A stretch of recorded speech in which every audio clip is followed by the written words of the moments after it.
Hi, everybody, and welcome to a new episode of MrsPinky Thoughts. I am your host, Ms. Pinkston, and I'm here with a very special guest. We have Shemeka Michelle. How are you doing, ma'am? Good. How are you?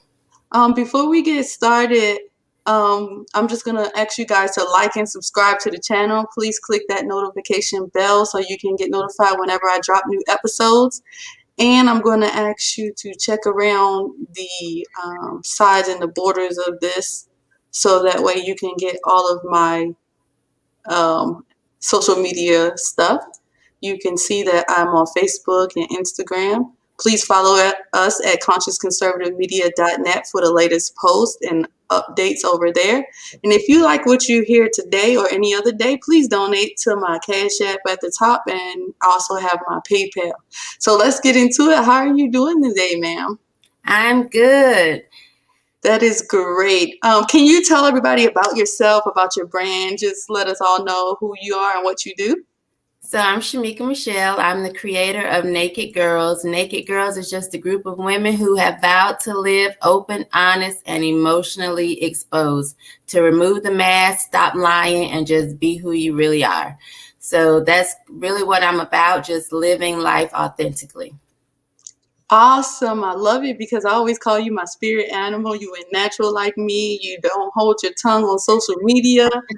And I just feel like I'm glad to have you in the house tonight. And I want to ask you a couple of things. And you said that that's your brand, but is that exactly connected to your political persona, or is that two separate things?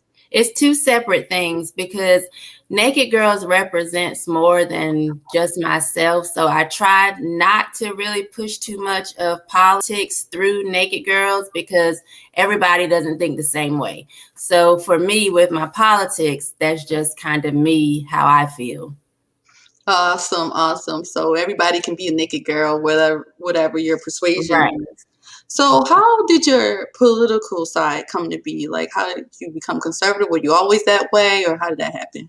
So it's so crazy. I always say politics found me. Like I never decided, oh, I want to be into politics. What happened was I put a video out, which I just reposted for Father's Day. And like I was always getting banned from Facebook, kicked off. And then that last time they kicked me off for that Father's Day video, the next year I reposted it and then I couldn't get on at all.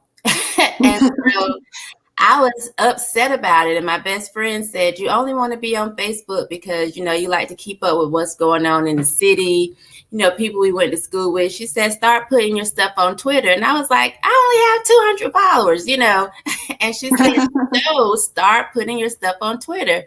And that's what I did. And I never knew my views were conservative until it was conservatives that started to flock to me. And I was just thinking, this is just common sense stuff that I'm talking about. I had no idea. I'd always voted Democrat because that's what I was taught. Although I'm technically unaffiliated, I voted Democrat. And so it was really like an eye opener for me. So it was like, well, I have no choice really to be conservative if that's what my views line up with. So it's like it found me. I never went looking for it. Oh, awesome. And so when you found it, you really found it and you took it by storm. So tell us a little bit how the political commentary started and how you started making those awesome videos with your points of view on them. Brandon from the Walkaway campaign, someone sent one of my videos to him and he reached out to me and we kind of formed a friendship. And so I've just been working with the Walkaway campaign ever since. I'm sorry, my mascara is not doing quite right now. But so I started working with him ever since. And it's been now 3 years almost since I've been working with the Walkaway campaign. So I've been pretty busy with that. And even when I think it's over, it's not over. Yeah, so tell us a little bit more. I know Brandon started the walkaway movement as his coming out of the political closet, as he so likes to put it. Right. How would you describe your connection with him in more detail a little bit?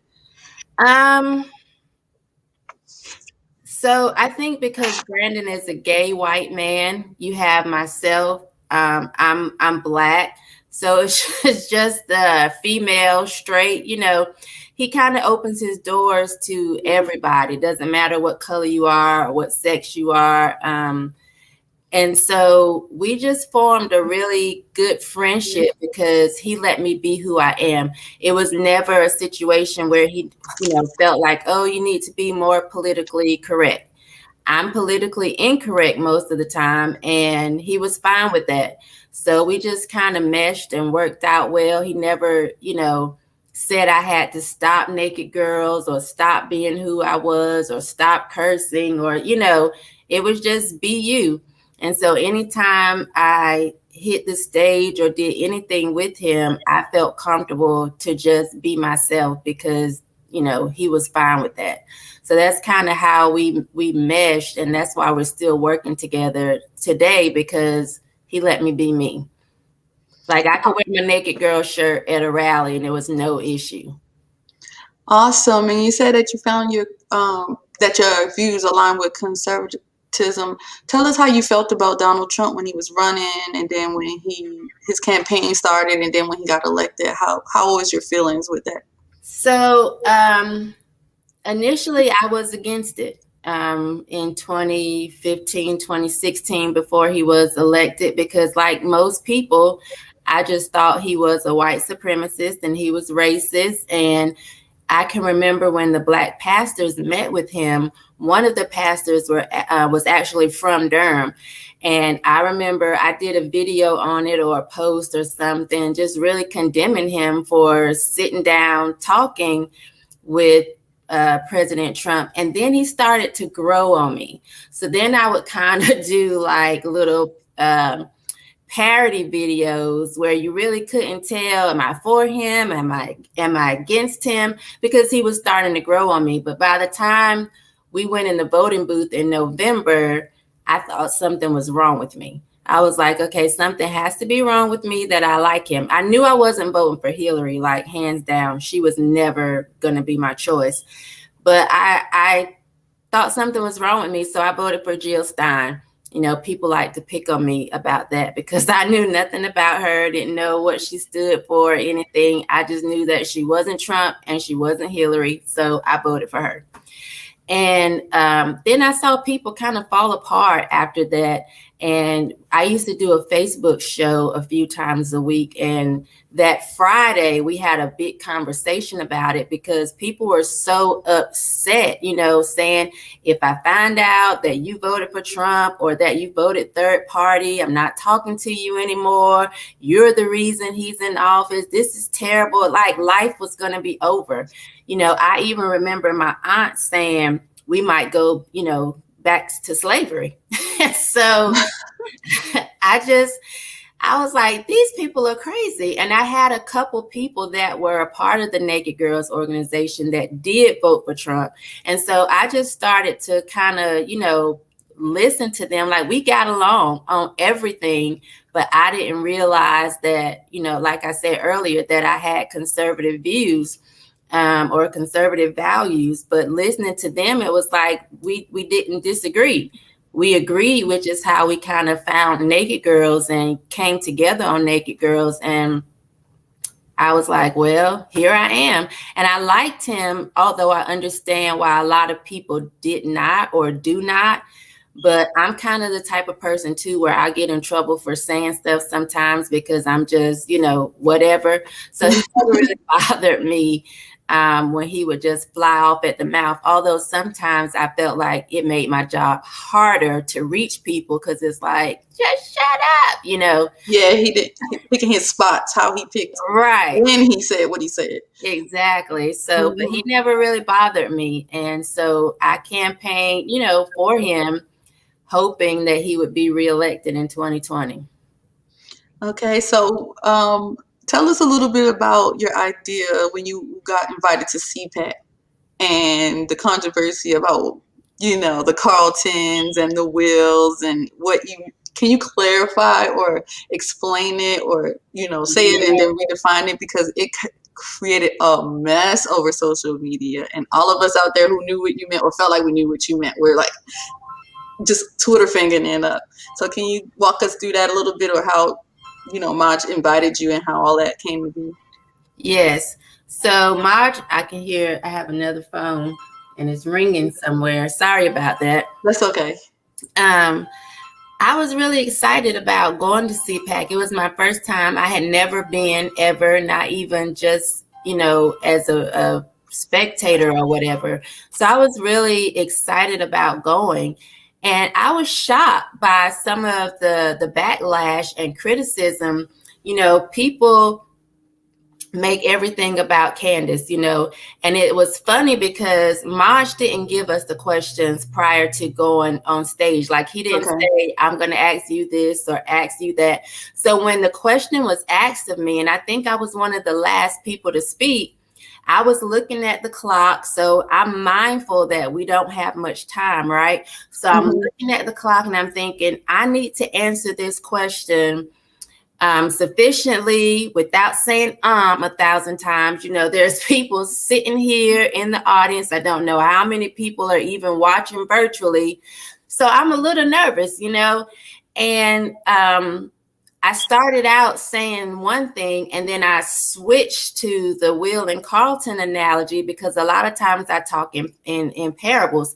I'm a former ordained minister. So I know how to make things kind of simple, and I like to use examples, that I think people can really get with or understand. So I was shocked. By the time we got off the stage, I think somebody texted Angela, that was some bullshit, Like, what?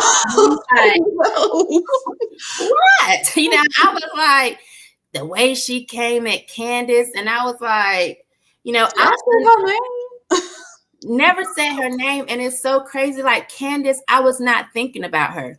Of course, she is one of the people that I feel like don't really reach the Black community.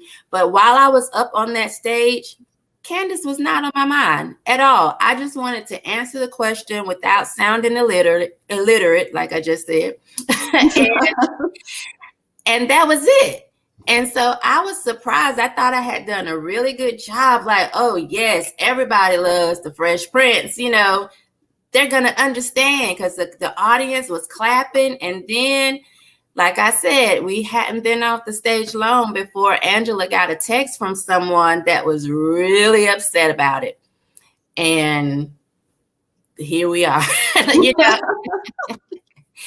So I was surprised because, I thought to myself, there are times when I am intentionally offensive. That wasn't one of them, and so I was shocked that me trying to, not even trying to be petty or not trying to be the goddess of controversy, as, I referred to myself or people refer to me. I wasn't trying to do that this time, yet it was still controversial. Yeah, so how did you take some of the responses? I know you had a controversial one with Jesse Peterson. Right. With Jesse, it was just kind of like, listen, man, he wanted to attack the way that I look. And I was thinking, sir, first of all, I would never care what you thought. It was Maj's idea for me to do the video and not go on his show. He was like, just do a video, politely decline. So, I listened to Maj's advice and did the video. But I was thinking, Jesse Lee Peterson, you would never have the time of day with me. So for you to be sitting here talking about my hair, you or your little white man with the big thick mustache that nobody wears anymore, I really could not care less how you feel about the way that I look. But I addressed it because it gave me the opportunity to let him know, you probably don't even work. I could probably be standing in front of you naked and you would not be able to do nothing with this. So while you're talking about how I look, I don't know. And that's what I think that's what everybody love about you. How have you kept your sanity on Twitter? Twitter has just taken everybody's accounts down. And I'm thinking how I talk on Twitter or how you talk. How do you navigate this climate we are in right now where they're censoring people? And do you feel like you have to hold your tongue, or how do you feel? For sure, I have to hold my tongue. I posted a video, I don't know if you had a chance to see it, that I did to Trick Daddy some years ago. And somebody said, you're going to get canceled for using the F word, you know. And when I did it, you know, it wasn't so, we weren't being censored so much then. And so now it's like, I really feel like I have to pull back a lot because, you know, Twitter took my account down for 2 months. I had to actually fight. I went to the Better Business Bureau, put a complaint in there because I really felt like I hadn't done anything wrong. And obviously I hadn't. They ended up giving it back to me. They took 20,000 followers, but they gave it back to me. And now I'm just I tiptoe. So I don't even think I get to be as open or as naked as I really would like to be because I'm so conscious now of not losing my account. Because I just feel like if I do that, I'm going to be, you know, miss being connected to so many people. And so I'm not as naked as I used to be. Some of the old videos that I have up on Facebook under the Naked Girls page, if I were to post them now, fresh videos, I wouldn't last long at all. That's crazy. So you did mention Brandon and your relationship with him. Has it changed since the January 6th riot and the controversy around him and whether he organized it and what's going on with him? How has the campaign and you dealt with that? It slowed down a lot, but we are actually still working. He's doing a lot of work behind the scenes. So we're still doing things. They've had to revamp a little bit. Like now they have the Walk Away campaign pack. So it's been some things that legally they've had to set up, I think, a little differently, but we're going to be getting back to work. Like we tell everybody, Walk Away is still here. We know that there's still more work to be done and we're committed to doing it.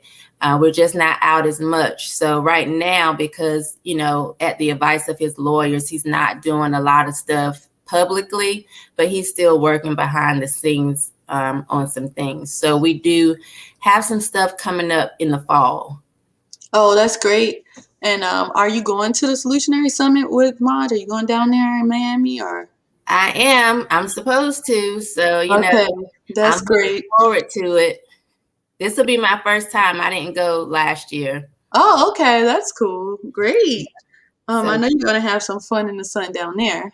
Yeah, I love the sun. So I'm most excited about it now. If it was in like North Dakota or something, I would be like, I don't know. But when he said Miami, I was, oh, yes, I'm going to be there. Great. And you're a Black female in the political realm or whatever. Do you have any advice for other women or Black people or just people in general that want to come out and want to be vocal about politics? And what would you say to them now that we're going into another campaign cycle or something like that? Just do it. Come out and just be yourself and get to know people for yourself. I will say that like early on, I had people reach out to me, don't talk to this person, or you can't talk to that person. And so I would just say, get to know people for yourself because, you know, who they dislike, you may like, and who they like, you may dislike. So that's one of the things I've tried to do is just kind of get to know people for myself and not really count people out because somebody else that I know don't really like them. I don't like being, you know, cliquish. And I think that has to do with my older age. So I don't like being cliquish. I kind of like to just vibe with who I can vibe with. And do you have any advice for parents out here who are dealing with the school systems? I know before the show we were talking about the kids finally getting through it and parents are struggling right now. Do you have any advice for us that have little ones still? Stay on top of it. Make sure you know what's going on. And I'm so grateful that my kids are older because it seems like things are changing and it would just probably drive me to drink more than I do without, you know. But I've always just paid attention to what was going on in my children's school. And I'm grateful that for years, I was a housewife. And then when I did start working, I worked at their school. So it's always been really easy for me to kind of keep up with what's going on. But I would just encourage parents to know exactly what's going on in the classroom, because I will say they went to charter schools K through 8th grade, but as they went into high school, I wasn't, I didn't go sit in the classroom like I used to when they were little, or go run off copies for the teacher or something like that. So I didn't know exactly what they were being taught. Being home this year kind of gave me better insight, like, oh, some of it was foolishness. Some of the assignments were crazy. And my kids, they're like, Ma, look at this. Ma, did you hear this? So it was like, do that even once they're in high school, because some of the things that I saw this year with my 10th and 12th grader, I was just like, I'm ready for this to be over with. You were done. You're like, I've been doing this for too long, huh? Yes, I'm tired. I'm tired. I understand you guys are in North Carolina right now. Has the political climate with the battle right now? I think you have a governor's race coming up, right, too, right? We just had one. Actually, we have a Black lieutenant governor, so that's good. Although we have a Democrat governor, our lieutenant governor is Republican. And so North Carolina, though, we've kind of always went back and forth, I guess, or kind of, I'm in Durham, which is very, very liberal in my opinion. But I don't think we've gotten too bad or too far gone. I think North Carolina is still in a pretty good space, whereas you don't know from one year or one race to the next who may be in charge. It could be the Republicans or it could be Democrats. It's just, we've always kind of went back and forth. Not in this city. This city has been Democrat pretty much since its inception, but North Carolina as a whole, I think, goes back and forth. Yeah. So, what opinions or advice would you have for what's going on in the Republican Party right now? What do you see that you think needs to be fixed? What are your wishes? For one, I wish they would have a little more backbone. I feel like they a lot of times are on the defensive. When I think about the Democrats, when people are playing spades and they know they have something hot and they slam it down on the table like, bam, that's what I feel like the Democrats keep doing. And then the Republicans are just trying to kind of catch up or trying to, and then the way they do it almost makes them look nuts. Like this whole Juneteenth thing, I was just thinking, y'all are looking real nuts. Y'all are looking crazy out here. This was a great opportunity for you all, even though it was Biden that, pushed that through or whatever. I felt like this was a great opportunity for Republicans, and a lot of them failed with the whole, this is stupid, Juneteenth is dumb, it's for division and blah, blah, blah. I was really disappointed in them. Like, dang, they just slammed their card down on the table and you ain't got no card to slam on the table. Like, y'all must don't play spades. Y'all don't know how this thing go. But so that's what I would like them to do. I would like them to have a little bit more backbone and stop playing catch up. It's time, now for you to start putting some things in place. And if you just continue to do what they did for 4 years, you're going to lose, because I feel like for 4 years, and in my opinion, the election was finagled. But, I feel like for 4 years, the Democrats just fought against Trump. They didn't really build any good, solid candidates or any good, solid policies. And now we're kind of doing the same things, arguing about little small things or, things that don't really matter and just nitpicking stuff. It's like, come on, put that to the side and actually come up with some policies that people can run with in order to push, and if you don't do that, we're doomed. Because this, people kind of sick of the silliness. And have you seen that reflected in your Naked Girls? Does some of the political nature blow back on your other business? A little bit. I would say when I first got into politics, I had a lot of followers who came to follow me because of Naked Girls.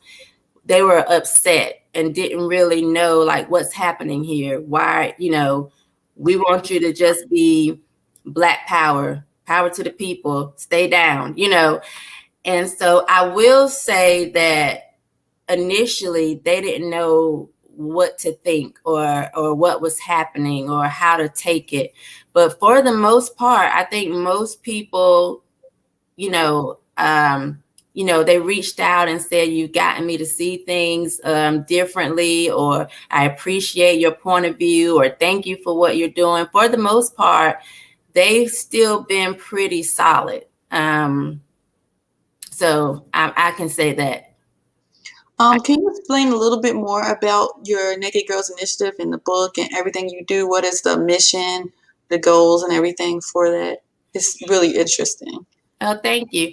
Really, it's just, I feel like a lot of times as women, we don't really have a safe space to just kind of let our hair down or to be who we really are. So that's what Naked Girls is about, really providing a safe space for women to evolve and to grow honestly. We don't really care what your thoughts are necessarily, but you do have to be willing to be honest and be open and to grow. How I thought 5 years ago, I may not think that way today, but what is that I was honest about how I'm feeling then, or how I was feeling then, and I'm honest about how I feel now. Like, I don't profess to always be right, but I do profess to always be honest, and to be open and to share my life experiences. And for me, when I was going through divorce, I just felt like, and because I was in the church, like I said, I'm a former ordained minister, I just felt like I still had to go through the motions. I had to sing and preach and teach and dance. And, my life was cracking like glass. I don't want another woman to have to go through that and not have someone that she can actually talk to, so I just want a space where women can be women, good, bad, or indifferent. If you're having a bad day, you can say, I'm having a bad day. If you're having a rough time dealing with motherhood, you can say, I'm having a rough time dealing with this, or I don't feel like being a wife today. Whatever it is, I just want women to have a space to be able to be safe in being honest. So I have that. I'm also a certified professional life coach. And the book, Keep It Naked, kind of came about because people were asking me a lot of questions or asking for advice. And so I just decided to put it in a book, which is called Keep It Naked, A Naked Girl's Guide to Live Life Authentically. And it's an aggressive self-help book based on my life experiences. I find for myself, it's better for me for people to understand why I say the way, say the things that I do. Most of the time it's based on experience. Like if you hear me say I'm for school choice, well, all three of my girls went to charter schools. If you hear me say I'm for prison reform, their father was a convicted felon, So it's like I'm sharing my life experiences with people, so they can understand why I give the advice that I do or say the things that I say. And I call it an aggressive self-help book because I don't tiptoe. Some people like to be swaddled and rocked, and I'm not a swaddler. So, I had to say it's an aggressive self-help book. It's not, the nice woo, woo, woo. I just put it plain. So, and I'm working, have about 4 other books that I know are within that I'm working on, but I got so caught up in politics that I was only writing a little bit here and there. But now that we've kind of moved through the 2020 election, I'm going to focus a lot more on writing and getting back to Naked Girls and just connecting more with women. That's really my passion. families. That's my passion. And raising kids in the way that they should be raised. That's really my passion. Love Politics it. is not really my passion. I do it because I understand the weight that it holds and how important it is, but it's not my passion. I got it. And how has been the reception of your book, and how has the testimonials been? Is there any one particular one that sticks with you or anything like that?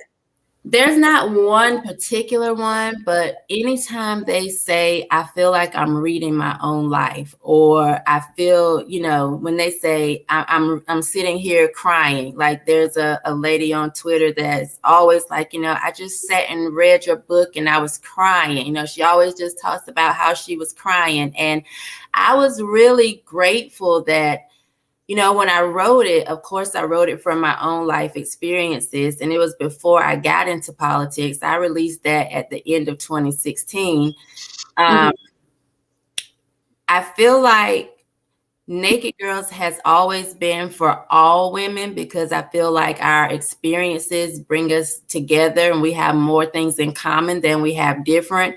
But of course, I never really saw white women buying the book and being like, oh my God, so I think to have them kind of circle back and now buy a book which is 5 years old and it be still relevant and they still get something from it, then that means a lot to me, because it then makes me feel like I wrote something that was, timeless.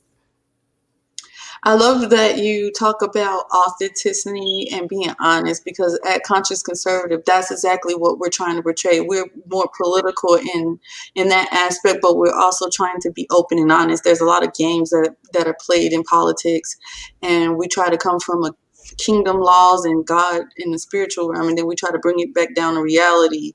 And a lot of people see the word conscious or black and they just think that it's some kind of black power movement, but more Right. it's being open and honest. And that's why another reason I was glad to have you on the show, because you're with the Real Walkaway movement, he was open and honest, and then that's how your brand is.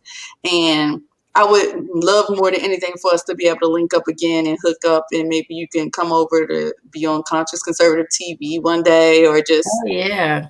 yes, and you could just hang out with us and drop some knowledge or maybe an article or something for us. I love that. Yes, because and so how do you think now, with us going into the 2020 situation, what do you think we should technically focus on? Because like I was talking today on Twitter about cities, and some conservative voices were saying, just run, just lead the cities and let them fall. And I'm from Baltimore, Maryland. I live in Georgia now. I just can't say that. I have family, I have friends, just like I have family friends in California. I have family in Durham, North Carolina. And so when people talk about leaving the cities, it makes me feel, like that they're abandoning their principles and they're abandoning people. How do you feel about that? Like how we're trying to pivot for this next election cycle?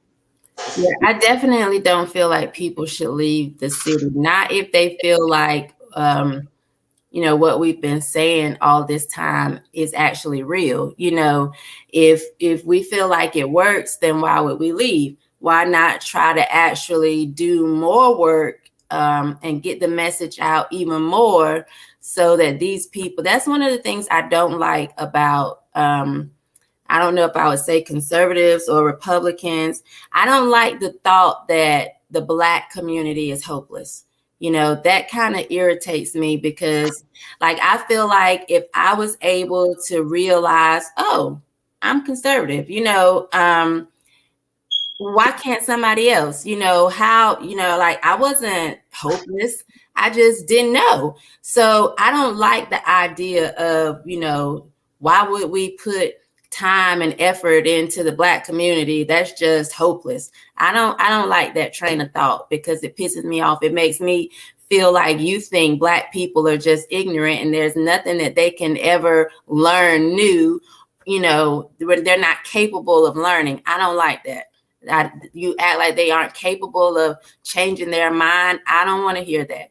If I were to take my dog to a dog trainer and I say, I want my dog to learn how to roll over and fetch. Well, that dog trainer is not going to be able to say to me, I'm sorry, ma'am, but your dog just, she can't learn. I don't think she can roll over and fetch. No, I paid you to teach my dog how to roll over and fetch. So if my dog can learn whatever, you mean to tell me Black people can't learn? Black people can't advance? Black people can't evolve? Black people can't come to understand things that they may not just have not been exposed to?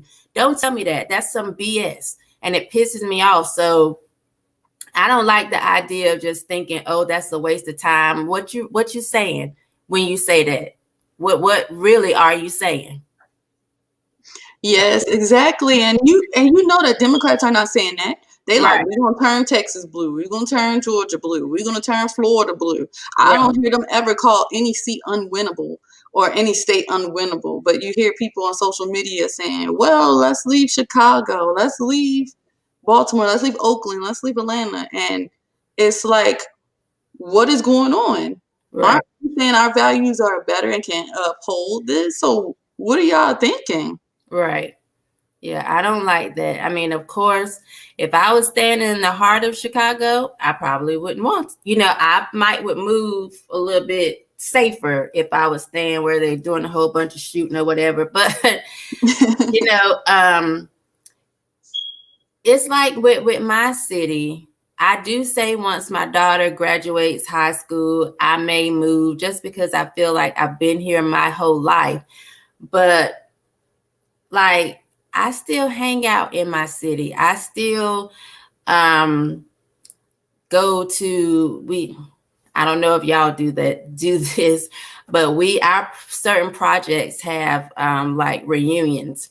So I may still go to, the project reunion and hang out. Like, we love each other. Like, we're friends here. I went, if you grew up in the city schools, most of the time you've known the same people from kindergarten to 12th grade. So it's like, we're family, and I would never think, oh, just leave, just chuck the deuces to them. They can't grow or learn or whatever. I don't think that's right. Yeah. Also, we have this discussion now that's going on that pro-Black or talking about race or our authentic history is problematic and it's distracting from the Democrats, or it's similar to wokeism. What do you speak to that? Like, if somebody would have asked you about our race issues, our history, things like that. When it comes to like being pro-Black, I've never really said I don't think I've ever really said like I'm pro-Black. I feel like you don't have to state the obvious. And I just like, I'm always just who I am.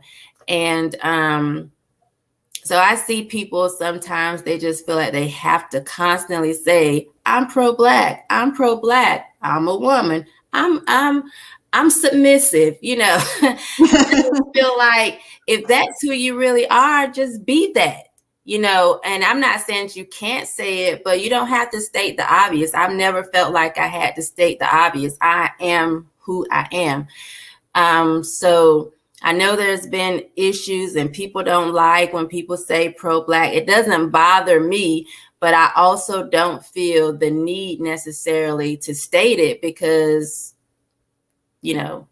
look at me, or, Do I look like I'm not proud of being right. Black? Look at my earrings. Yeah, look at my history. I am who I am. So I think that's, and I lost what else you were saying because I just thought about that. I'm like, just be who you are, and it doesn't bother me one way or the other. Like, if people feel the need to say it, great. If they don't, it doesn't mean that they are not, and I'm not going to be like, oh, she didn't say she was pro-Black, because she might. Yeah, some people also say, I'm not Black, I'm American, or something like that. Like, yeah, I'm Black and American, I am Black. And I don't like when people say something like, first of all, I hate the whole I don't see color. That's dumb to me. You know, I did a video like, what do you do at a red light? You stop. You know why? Because you see color. And, you know, I feel like imagine all of this fine in a different color skin. I wouldn't be all of this fine. So I'm, you know, I don't get mad if people refer to me as black, or, you know, I have shirts that say hella black, hella proud. It would probably offend people. You know, I have what's up African. That would probably offend people. But I'm just who I am. And I want you to see that I'm black. Now, what I don't want is I don't want you to treat me differently or try to discriminate against me because of my color. Then that's when it becomes an issue. But just seeing it, like I have a friend who is very pale. I can see that she looks like she could get lost in the snow. I can see that, you know, and it's no big deal when I comment on it. You know, or if I say I'm gonna put on some tanning lotion and she say, girl, why? You know, I want to get darker. You know, there's no issue with us acknowledging that we are a different color. And, you know, some things go along with that. She's gonna get burnt staying out in the sun too long. I'm more fine if I stay out in the sun a little bit longer. So yeah, I don't get too caught up in that. I see people get so angry about it, but my kid's father told me stress will make you look old. So I try not to stress, because although I want to live a very long time, and I realize when the sun comes around, you know, I'm another year older, but I don't want to age. So I'm not going to be stressed and upset and angry and mad and bitter, because I want to keep looking good. Awesome. Oh, I love the work you do with women and on social media. Is there any other goals you have? You said you was going to write some more and get back into your writing. Is there anything else you're going to try to do? Yeah, I want to try to push the networking site more. I launched it in 2018, and then I kind of walked away from it. So it was kind of like I didn't put the effort into it because I got so caught up in politics. So I do want to go back to pushing the networking site and actually being there and being available for women to talk to. That's why I don't do a lot of interaction. Like I interact with people like you or people that I talk to a lot on Twitter, but I don't find myself like in these long conversations with these random people, because I feel like there are people who have paid to be a part of my network that deserve that time, you know? Mm-hmm. And so I want to push that more. I would definitely want to get back to writing, because it's just something that I love to do. I feel like I better express myself through writing. So I want to get back to that. And then I have some books that I really want to do. Sorry. Oh, that's okay. I was thinking, God, who's doing this now? You know, I was thinking it was somebody. So I'm thinking by next year, I'll release another book. I'm pretty positive early next year. Awesome. That's good. Do you have any questions for us at the Conscious Conservative Media? You have any questions for me? Let's see. Do I have some that I think people would want to know? You kind of answer about being conscious conservative, and I actually like the way you described that. How did you all come to be? Like, did you know Felicia prior to? Did y'all meet on social media? Yes, we met on social media. Felicia had her page, and it was Sonny Johnson, and she had her page, and then Jeff Charles. And so they were all interacting, and I started noticing, like, I was more of just MrsPinky behind my avatar, just saying whatever, blasting Democrats, blasting Republicans, whoever. But they were more structured in their attacks and strategic in what they were trying to achieve with their pages. So we kind of clicked like that. And then she told me about the media network, which is where I'm at now. And she was like, I need people with content over there. So then I joined. And then I was putting my content a lot over there. And then she asked me to be the media director. So that's how that happened. So yeah, it was just a Twitter relationship. And I did meet her in person and we talked a little bit about it. But Felicia is the visionary, that's where all the ideas and everything came from. And And she's so, in Georgia, right? As well. yes, she's in Atlanta, Georgia, and I'm further down south from her. And that's just how it clicked. So then like-minded people and then more people were working with her, and we listen to Sonny on the radio, and sometimes we'll retweet her. So that's kind of how it happened. Just like I met you on Twitter, it's kind of just looking at people on Twitter, seeing what they're about, and then you like what they're seeing, and then somebody DM you and ask you. So that's kind of how it came to be. I just like how it's getting kind of crazy now. People are wondering, is it pro-black? Is it wokeism? Are y'all Democrats? Right. So yeah, I do see that sometimes, and I'm thinking, I don't get Democrat from the things that they say. And it's funny because, like I said, I'm not Republican. I'm technically unaffiliated, but they just, I don't know. I don't get accused of being left too much. I have a couple times, but sometimes I just overlook those and keep going. Like I said, I don't want to look old, so I try not to do a lot of squabbles. Like, I'm very conscious of that. So I guess I'm a conscious conservative when you think about it. I love it. I love it. I can't wait till Felicia sees you say that. That is awesome. Oh man. So do you have anything you want to plug or anything today? Because I don't want to keep you for too long, but I really enjoy your time and we can talk all night. Just for people to check out the nakedgirls.com. I can tell you've been really slack. It's not, I started in 2013, so it's a lot to read there. A lot to read. So check it out. And that's Girls with the Z. If you use the S, that's not my fault. But it's thenakedgirls.com. Check that out. Check out the book. Again, I love when people recently say how much it's touched their lives. It just lets me know it's a timeless piece. And yeah, that's it. You find me there. I always say you can go to ShemekaMichelle.com, find me there, find me anywhere. I try to, be where I can. And I'm looking forward to the Solutionary Summit. Awesome. And I think that a lot of conscious conservatives are going to be in town, so you guys can mingle and talk more about it then. Yes. Thank you so much for joining me. I'm so glad that you were able to be on the show today. Thank you for having me. Thank you so much. And we're going to contact you again because we would definitely have you over at Conscious Conservative TV. Okay. And we'll contact you for that. Thank you guys for joining us on our show. This is another episode of MrsPinky Thoughts. I am your host, Miss Pinky, and we had the wonderful Miss Shemeka Michelle on. Thank you guys for joining us, and we will see you next time, Tuesdays at 7 p.m., only in Conscious Conservative Media.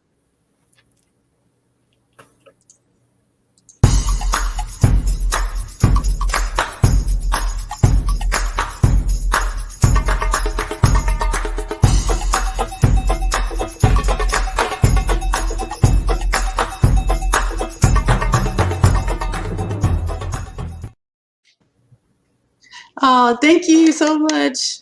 Thank you. What's your YouTube page? Can I send the link to your, I'll send the link to your, my Twitter? Yeah. Okay. That'll be easier. That way I can subscribe. Awesome. Thank you so much. And I have to check and make sure that I have. Okay, I just sent it over. I'm going to send it over to your DMs. Are we still live? No, I ended it. Okay, yeah, I see the link now. I don't